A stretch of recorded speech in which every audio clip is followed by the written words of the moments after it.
So a very good afternoon to everyone. My name is Chloe and I'm a Senior Research Analyst at IFAS. So thank you for joining us once again for our ETFestival. And today I'll be sharing on a topic which I think is very relatable to everyone here, as it's after all something which is very close to our hearts, or should I say our stomachs. So as you can tell from the title here, I'll be sharing about the whole topic of food as an investment theme, as after all, food security is an issue that has really come under the spotlight in recent times, as rising food prices are actually hitting the pockets of consumers. So essentially, we are entering a real-life Hunger Games where you spend more, but you get less, and this has been the reality for everyone nowadays, with food inflation being so pervasive. And going forward, we have reason to believe that food price inflation is likely to remain sticky. And I'll be actually sharing about some of these reasons in the subsequent parts of the presentation. So over here is the chart of the FAO Food Price Index, and it measures the monthly change in the international prices of a basket of food commodities. So you can see from this chart that although food prices, they have come down from their record highs in early 2022, they continue to remain at rather elevated levels. And consumers are feeling this pinch of higher food prices, and governments also have this urgency to act, given how this basic necessity has already left many families struggling to actually feed themselves. So it's no surprise that your domestic food price inflation is actually soaring. And over here I have the food inflation heat map, and it shows this rate of increase above 5% that is actually happening in almost all economies, irregardless of their level of income. So you could say that no one country is being spared from this, though of course it's important to note that there are some countries like Argentina and Turkey who are badly impacted with this food inflation, and it's actually coming in way above 30%. So I say Argentina's food inflation came in at over 100%, while Turkey's food inflation is around 70%. And if you think about that, right, these are pretty mind-blowing figures. While in developed countries, for instance, such as the UK, I think things are not looking much better. So the official figures are showing that your food inflation actually reached 19.1% in March, and this also happens to be a figure that is above UK CPI of 10.1%. And speaking of the UK, preparing a thing such as your English breakfast is now around 23% more expensive than a year ago. So this is just yet another indicator of how this whole cost of living crisis is actually squeezing your household budgets. And back at home in Singapore, food inflation actually remains at 8.1%, and even our beloved hawker centers are no exception to this global inflation fight. And they've posed the largest price jump across all your other dining outlets. So many hawkers, they have no choice, and they have been forced to hike their prices, especially hurting those that belong to a lower income where such food is actually a necessity.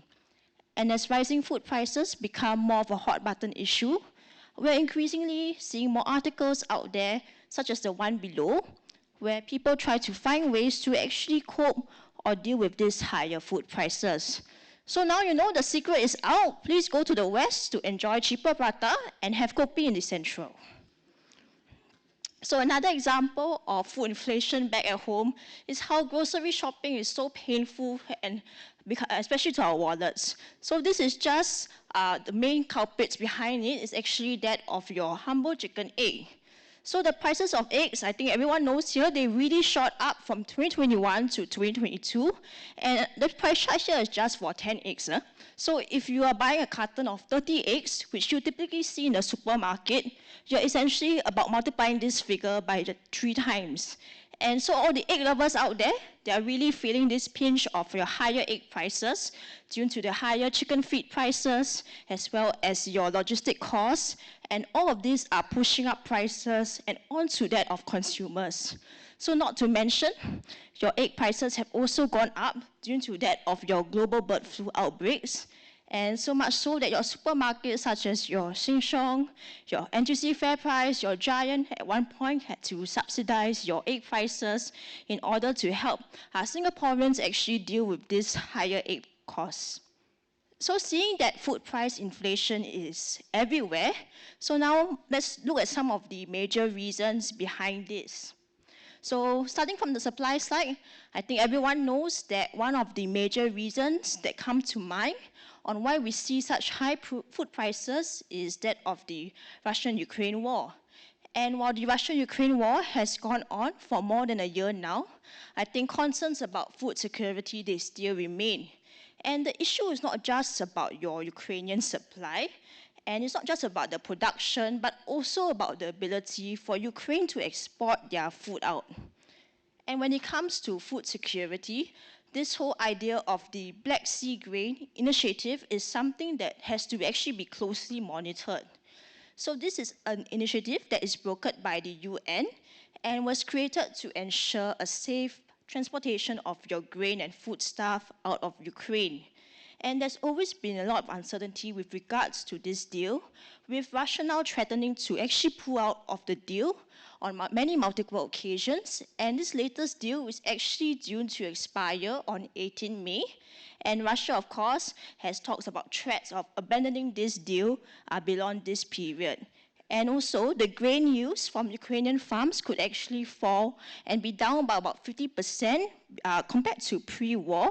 As you know, Ukraine is affected by this war with a lot of disruptions to their whole agriculture sector due to the lack of fertilizers, as well as, of course, the ongoing disruptions brought about by the war. And to make matters worse, now you find that your major international grain traders are now leaving Russia. So Cargill and Viterra, these are your two of the biggest international traders, and they said they would actually halt grain purchases from export from the country. And beyond Cargill and Viterra, Archer Daniel Midlands is also now weighing options to quit its main Russian operations. So government pressure and operational difficulties in the wake of the war have made staying in Russia rather unfeasible for them and for many of these international grain distributors.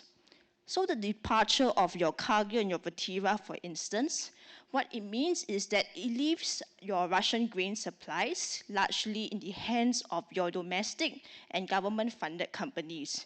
So meaning that Russia's grip on the food supply was supposedly tightened, and this will make it easier for Russia to use food exports as a tool of geopolitical influence. And of course, this would naturally heighten your food security concerns. So another reason why we're seeing the rising food prices is that of your trade restrictions as well as protectionism. So the result of this rising and food insecurity fears is that it has actually driven countries to introduce your protectionistic policies that restrict or stop the export of food. So we all know our friendly neighbors, Malaysia, at one point decided to announce a ban of chicken exports to Singapore, and Indonesia at one point of time had limited palm oil sales. And as you can see from the table above, here are just some of the examples of the other type of trade restrictions and protectionism policies that governments around the world has introduced. And of course, this list is non-exhaustive. So much so that even after a full year, after the outbreak of war, the World Bank actually found that there are about 101 separate restrictions that remain on food exports globally, and all of this continue to remain. So naturally, all these food restrictions and food exports, they help to actually push up prices, although they do make it easier for governments to actually feed their own populations. But looking on a global level, these actually push up the prices, and all these heighten your food supply fears. And on the longer term, the supply side is being impacted by many challenges, and the main challenges actually faced is that of climate change, as after all, we're talking about agriculture. And agriculture is highly sensitive to your weather and climate. So much remains unknown about how the world's rapid warming temperatures will actually affect agriculture, economic activity, as well as trade in time to come. But I think one clear trend is that your natural disasters like your droughts, as well as your hurricanes and your wildfires are becoming more frequent and they're unfolding in more locations. So of late, there is no shortage of headwinds impacting your food supply, with heat waves and droughts taking a toll across Europe, China, and India. And as the planet continues to heat up, weather patterns will continue to change, and this will be a growing drag on agriculture output in the years to come. And of course, this goes back to impacting our fragile food supply. So moving on to the demand side, after talking about the supply side earlier, all of this have happened while China has reopened its economy following the removal of its demand-sapping zero-COVID policy. And China is, after all, one of the world's most populated country and the leading food global importer. In fact, over the years, the country's import volumes have been steadily growing, and naturally, this reopening of China's economy looks set to increase the Asian giant's demand for food imports, and consumer demand is set to actually slowly recover as the worst is likely being over for the Chinese economy. And speaking of demand, the consumption of meat is also increasing. And this in part has to do with a growing middle class. So the global middle class is expected to grow to more than half of the world's population by 2030. And this drives the demand for more protein-rich foods, such as your meat and your dairy. As increasing disposable incomes, they open up a range of dining opportunities for your consumers. And income growth in developing countries, for instance, will shift your dietary preference towards more protein-heavy foods, for instance. And in particular, you find that Asia's middle class is growing at a much faster rate compared to Western countries, with India and Southeast Asia being guilty as well as being accounting for the greatest increase in food spending. And I think we all know that when it comes to meat production as a whole is very and highly inefficient.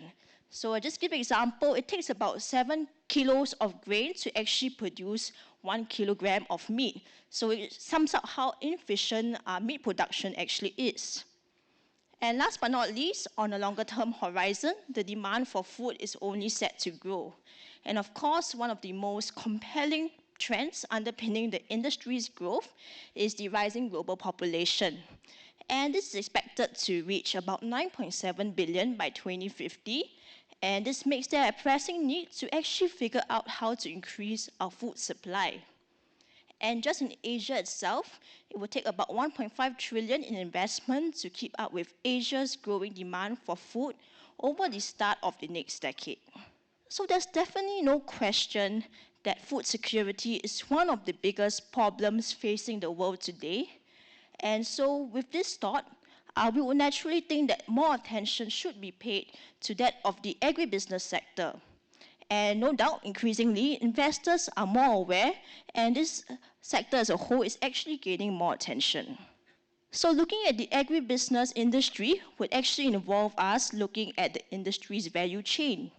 And the agribusiness value chain, it spans across the entire spectrum of businesses related to your food production. And in essence, it describes all the activities relating to the different phases of production, from your procurement of raw materials to that of the retailing of the end product to that of the consumer. And increasingly, we're seeing more companies within the agribusiness industry employing more technological tools to actually increase productivity in order to meet the growing demand. And this whole incorporating of technology and farming is known none other than precision farming. So in essence, it involves the use of technology to enable farmers to actually optimize their crop productivity. And precision farming is not just important because it increases efficiency, but it also allows for more sustainable farming practices. And of course, this would greatly help to reduce waste. So one example in which precision farming can actually be used is to apply your herbicides using cameras that enable the targeted spraying of these herbicides to weeds in a growing crop area. In fact, without broadcasting these herbicides across an entire field of crops. And you can see that this process can actually be done on a large scale. And of course, it really helps to reduce the amount of inputs being used. And of course, it's more efficient at the same time. Besides that, drones can also be used for the precision farming tools, as they provide tools for mapping and imaging, and they provide vital information about plant health throughout the field. And the use of drones in the application of your chemicals, such as your pesticides, is another application of such technology. So besides, we are trying to advance towards an autonomous future in which artificial intelligence, or your AI, in addition to your robotics, as well as autonomous vehicles, can all be used to help create greater productivity with fewer workers and more careful use of resources. And of course, agriculture will not be left behind in this process. And Deere & Co, for instance, is one of the companies that have come up with driverless tractors. They are equipped with many cameras to provide views of the farm or the crop views, and in the sense that the self-driving tractor can be controlled with the farmer's smartphone. And once being placed on the field, it enters operation and allows the farmers to focus on other tasks without the need for additional labor. So these are just some simple examples of the innovations that exist within the all-important agribusiness industry. And we think that the industry presents an area of opportunity, and from a portfolio perspective, we believe an allocation to the sector could actually provide some form of benefit. And with food prices remaining at elevated levels, companies that support your food production would benefit, as rising prices lead to increased production, and consequently, this higher production translates to an increase in spending on your seeds, your fertilizers, your farm machinery, and benefit companies higher up the agribusiness supply chain. And more importantly, the industry is viewed as a long-term investment theme, and it stems from your world population growth, and with it, the growing demand for food and agriculture products. So with this in mind, investors can actually gain exposure to the agribusiness opportunities via this VanEck Agribusiness ETF or your MOO ETF. So here are the top 10 holdings of the ETF, and you can see that these are companies that are involved in the agribusiness space and would serve as important players in time to come. So from today's presentation, I hope to perhaps to have piqued your interest with regards to this all-important agribusiness sector and its opportunities in time to come. So once again, I'd like to thank you for your kind attention, and I hope you have gained something new from this presentation. Thank you.